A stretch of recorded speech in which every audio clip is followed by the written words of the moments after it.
आपका इलेक्ट्रॉन जो है खाली नहीं रहेगा, सब में सब पेयर बना होते हैं। इलेक्ट्रॉन आएगा तो इलेक्ट्रॉन्स किस तरह से आएगा, अलग दूसरा मेटल से लगा के अगर यूज करें तो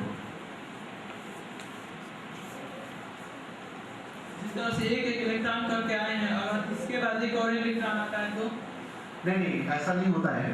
जैसे हम कह रहे हैं कोऑपरेटिव फिनोमेना की, इसका मतलब ये होता है कि सारे के सारे इलेक्ट्रॉन्स एक साथ जो है, जैसे ही हम कूल कर लेंगे सुपरकंडक्टिंग स्टेट आ जाएगी, सारे के सारे इलेक्ट्रॉन्स जो है आपस में पेयर बना के पूरा पेयर ही मिल जाएगी, कोई सिंगल इलेक्ट्रॉन्स नहीं बचाएंगे। ये होगा। अब अगर मान लीजिए कि एक इलेक्ट्रॉन्स और आप कहें, उसको हम क्वाजी पार्टिकल्स कहते हैं, वो आते हैं अगर उनके, तो उनका बिहेवियर बिल्कुल नॉर्मल मटेरियल्स की तरह होगा। तो इसका मतलब ये हुआ कि अगर जब आप करंट फ्लो करेंगे तो थोड़ा सा रेजिस्टेंस आपको मिलेगा उसके कारण। तो सेकंड क्वेश्चन है, यदि वो दो सुपर कंडक्टर एक साथ चल रहे हैं तो एक के ऊपर अगर एक आएगा तो दूसरे ऊपर वाले का जब एक के ऊपर एक आएगा तो जीरो तभी हुआ, क्योंकि लेफ्ट प्लेट तब भी कर रहे थे। तो थोड़ा कॉम्प्लेक्स फिनोमेना होता है इसमें। जैसे फॉर सिंपल तो आप एक वाला समझ रहे हैं कि जैसे हम आपका मैग्नेट है, मैग्नेट के ऊपर आपने रखा तो रिपल्सन फोर्स लगा, उसके अंदर करंट फ्लो होने लगी, उस कारण से बैलेंस आउट हो गए। जब लेकिन दूसरे आएंगे तो जैसा कि ये भी पूछ रहे थे कि कुछ उसके अंदर फर्क आएगा हाइट में, उसके कारण इफेक्ट के कारण, लेकिन ऐसा एकदम शील्डिंग नहीं होगी। शील्डिंग तब होगी जब उसकी प्रॉपर्टी इस तरह से होगी बिल्कुल भी फील्ड को क्रॉस ना होंगे, तब ऐसा होगा। यदि वहाँ पर लकड़ी रख दिया जाए तो कोई प्रभाव नहीं पड़ेगा? लकड़ी से कोई फर्क नहीं पड़ेगा, लेकिन अगर मान लीजिए कोई ऐसा मटेरियल रखिए कि जिसका कि जो परमिटिविटी है काफ़ी ज़्यादा हो तो फर्क पड़ेगा। लकड़ी तो में तो मैग्नेटिक फील्ड थ्रू हो जाएगी, इससे कुछ नहीं होगा। जी सर। ऐसा इसलिए होता है कि जो सिग्नल टू नॉइस रेशियो का ही है, इसमें दिन में काफ़ी कोलाहल होता है, एटमॉस्फेयर में बहुत सारे डिस्टर्बेंस हो जाते हैं, तो जिसके कारण जो सिग्नल टू नॉइस रेशियो है वो उतना अच्छा नहीं है। लेकिन आजकल जो FM सिग्नल्स है उसमें शायद इतना प्रभाव नहीं पड़ता है, पड़ता है। तो अगेन आपका ओवरऑल जो नॉइस है वो काफ़ी, नॉइस समझते क्या होती है, व्हाट इज शोर? शोर क्या होता है? जैसे अगर आप बात कर रहे हैं तो आपके लिए तो ये सिग्नल है, हमारे लिए शोर है, something like that. Unwanted signal, any signal which is not wanted is noise. ठीक है, तो हो सकता है कि आपके लिए नॉइज हो, हमारे लिए इंपॉर्टेंट सिग्नल हो। जैसे इनक्रिप्टेड इंफॉर्मेशन भेजते हैं लोग, इनक्रिप्टेड इंफॉर्मेशन जो स्पाइस भेजते हैं ना, तो दूसरों के लिए तो नॉइज होती है लेकिन उनके लिए मैसेज होता है। It's like this. अगर आप इलेक्ट्रिसिटी फ्लो करें किसी उसमें, तो करंट फ्लो करने से मैग्नेटिक फील्ड प्रोड्यूस होगी। एम्पियर्स लॉ पढ़ा है आपने? एम्पियर्स लॉ में ये होता है कि जैसे अगर आप करंट फ्लो कर रहे हैं तो उस करंट फ्लो ऑफ करंट से मैग्नेटिक फील्ड प्रोड्यूस होगी। तो नहीं, बोला जी बहुत अच्छा सवाल है। तो इसमें तो इलेक्ट्रोमैग्नेट का मतलब यही हुआ कि इलेक्ट्रिसिटी फ्लो करा करके मैग्नेटिक फील्ड प्रोड्यूस करना, राइट? तो एक्चुअली बहुत इंटरेस्टिंग स्टोरी है इसमें, बताता हूँ थोड़ा सा आपको। ये डिस्कवरी ऑलमोस्ट हो गई थी कि जब हम इलेक्ट्रिसिटी फ्लो करते हैं तो मैग्नेटिक फील्ड प्रोड्यूस होती है। तो एक साइंटिस्ट थे, उनका नाम था माइकल फैराडे। तो फैराडे साहब इस डिस्कवरी में लगे हुए थे कि अगर ऐसा होता है कि करंट फ्लो कराने से मैग्नेटिक फील्ड प्रोड्यूस होती है तो मैग्नेटिक फील्ड से भी करंट प्रोड्यूस होनी चाहिए, राइट? तो कैम्ब्रिज यूनिवर्सिटी में एक्सपेरिमेंट कर रहे थे, और बड़ा सा कमरा था उनका लेबोरेटरी जिसमें एक्सपेरिमेंट करते थे। उन्होंने मैग्नेट्स वगैरह लगा रखे थे, तो तरह तरह से एक्सपेरिमेंट कर रहे थे। कभी क्या करते थे कि उन्होंने कॉइल बना रखी थी, उसके पास मैग्नेट लाते थे, कभी कुछ करते थे, लेकिन करंट उनको नहीं मिल रही थी। तो ही गॉट वेरी डिसअपॉइंटेड। उनको लगता था उल्टा भी होना चाहिए, अगर करंट से मैग्नेट फील्ड प्रोड्यूस हो रही है तो मैग्नेटिक फील्ड से भी किस तरह से होना चाहिए। तो एकाएक क्या हुआ कि एक दिन अपने आउट ऑफ फ्रस्ट्रेशन उन्होंने मैग्नेट उठा कर फेंक दी। लगता है ऐसा होता है ना, गुस्सा में करते हैं हम लोग कि जस्ट थ्रो इट आउट, बाहर में जाए, बहुत हो गया। और लकीली ये हुआ कि जब मैग्नेट उन्होंने फेंका तो जो कॉइल थी उसके अंदर से निकल गया वो। तो जब वो अंदर से निकला तो उनको एक डिफ्लेक्शन मिला, तो उनको लगा कि हाँ कुछ तो हो रहा है इसमें, दोबारा फिर फेंका, फिर डिफ्लेक्शन मिला। तो उनको समझ में ये आया तब कि जो मैग्नेटिक फील्ड जो है जब वो चेंज होती है अभी अभी जो है करंट प्रोड्यूस हो सकती है। तो उन्होंने अपनी फैराडे जो लॉ है वो निकाला है, dV/dt is equal to something, पढ़ा होगा आपने शायद, कि चेंज मैग्नेटिक फील्ड जो है that is proportional to the voltage. कितना वोल्टेज खड़े हो जाओ। सर जो आप बताए हैं कि अगर मैग्नेटिक फील्ड क्रिएट कर दिया जाए तो जितने कार जाएंगे उसका पता चल जाएगा। सर अगर दो कार एक साथ जा रहे हैं तो उसका सेंसर दो बनेगा कि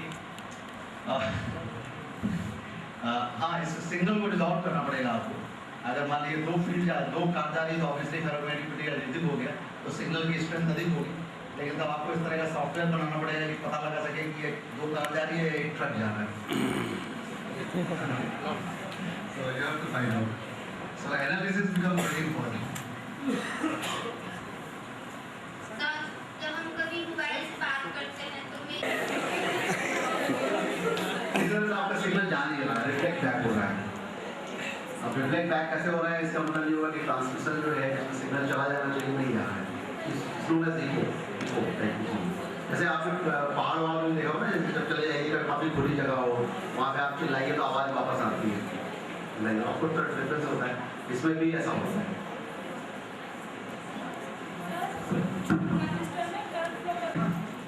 तो किसी चीज़ का कुछ टेम्परेचर है, राइट, हाँ, तो आप उसका टेम्परेचर कम करना चाहते हैं तो आप उसमें से हीट लेंगे बाहर ना, तो वो हीट बाहर जो लेता है वो जो दूसरा कूलेंट आपने रखा है, कूलेंट उसकी हीट बाहर लेता है और कूलेंट का टेम्परेचर अधिक हो जाएगा।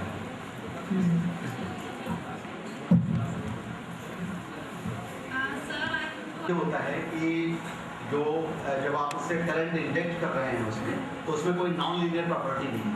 जैसे ओम्स लॉ आपने पढ़ा होगा, ओम्स लॉ क्या कहता है कि वोल्टेज जो प्रोड्यूस होगी that is proportional to the current, मतलब V और I में लीनियर रिलेशन हो।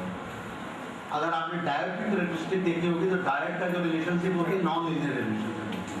तो इसीलिए जब भी मेटल कॉन्टैक्ट हम लगाते हैं तो हमेशा ऐसा चाहते हैं कि ओमिक कॉन्टैक्ट हो, यानी कि लीनियर रिलेशनशिप हो।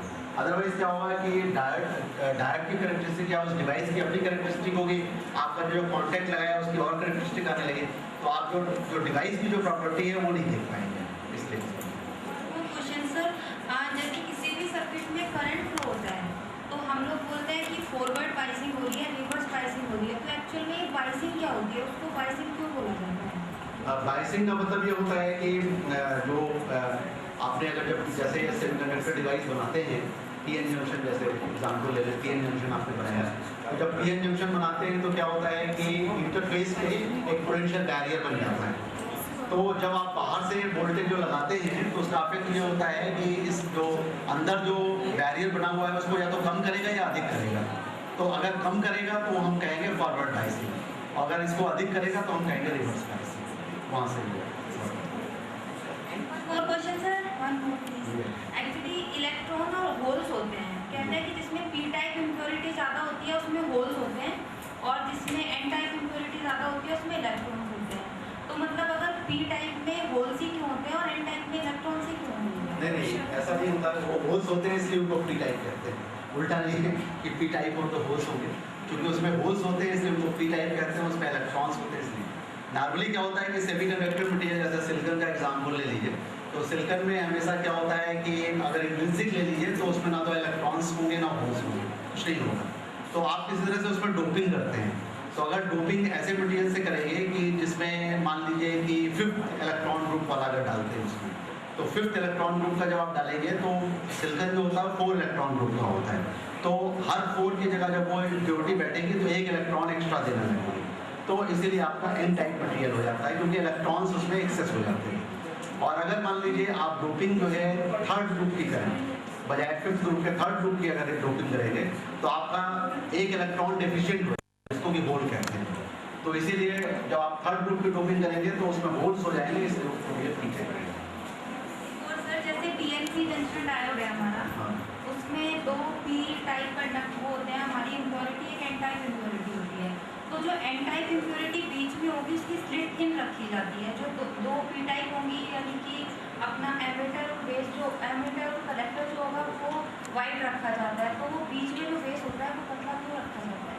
क्योंकि आप चाहते हैं कि बीच वाला जो बेस है वो कंट्रोल करने के काम आता है। जो फ्लो ऑफ करंट है इस पी से उस पी में जाने के लिए वो बेसिकली बीच वाली लेयर से कंट्रोल होता है। अगर बीच वाली लेयर काफ़ी थिक कर देंगे आप तो एक इधर पी एन जंक्शन बन जाएगा, उधर पी एन जंक्शन बन जाएगा, उसकी कैरेक्टरिस्टिक बिल्कुल दूसरी हो जाएगी।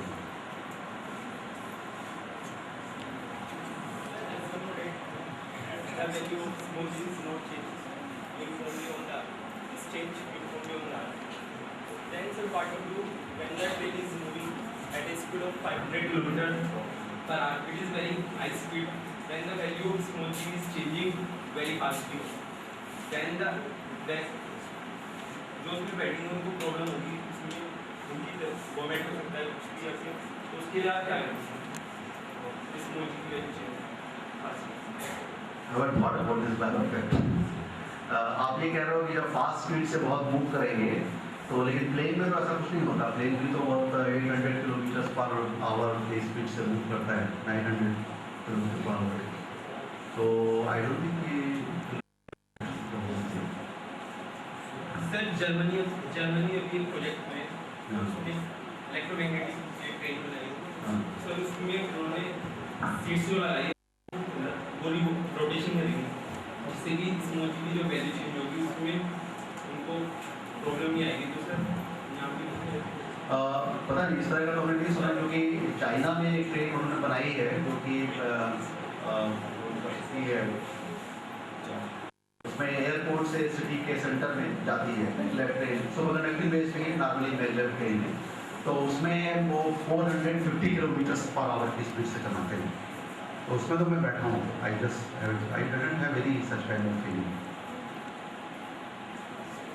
तो आई डोंट नो कितना क्रिटिकल होगा ये जो आप कह रहे हैं, अफेक्ट होगा। अगर एक्सपेरिमेंट हो रहा है तो मस्ट भी सोच रहे हैं।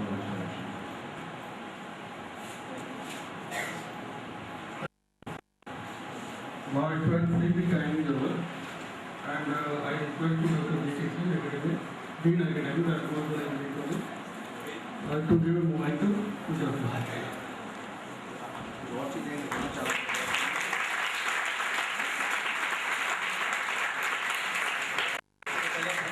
एक 2 मिनट का एक छोटा सा क्लिप और दिखाते हैं आपको।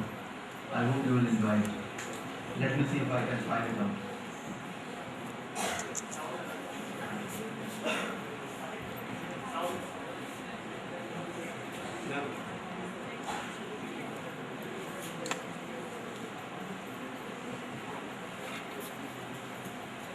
ओके, ये एक्सपेरिमेंट है विस्कोसिटी का टेस्ट है।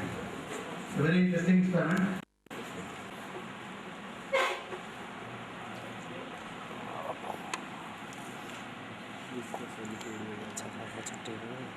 देखिए ग्रीन कलर से भी टेस्ट है तुम क्या नखड़े हुए वो मेरा भाई बड़ा है वो गलत बोल गया जर्मनी में जापान में दूसरा एक ब्लू कलर है।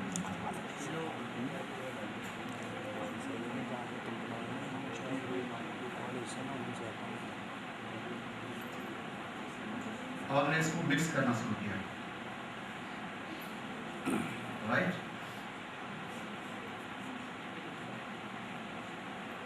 ओ भैया पानी कहाँ तो बहुत मैं थोड़ी मिक्स होना शुरू किया। ये वाली उस बार तो दूसरी वाली Now the question is, can we get this back or not? बस मिल जाए।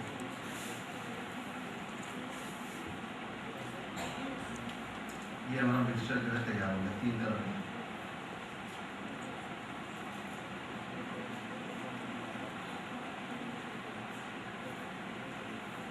अब इसको उल्टा घुमाना शुरू किया हमने।